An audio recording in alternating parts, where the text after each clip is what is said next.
সাগরের তীর ছুঁয়ে দাঁড়িয়ে উদাসী প্রহরগুলো জড়িয়ে তুমি ঘুরে ঘুরে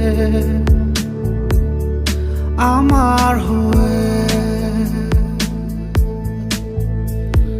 হয়তো দূরের চেনা আকাশে রঙিন স্বপ্ন বোনা বাতাসে আমায় ডেকেছিলে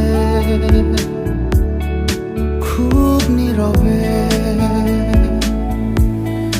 তাই আমি সেথায় হারাই যেথায় তুমি আমায় ভাষা, যেথায় তুমি আমার সাথে মিশে যাবে।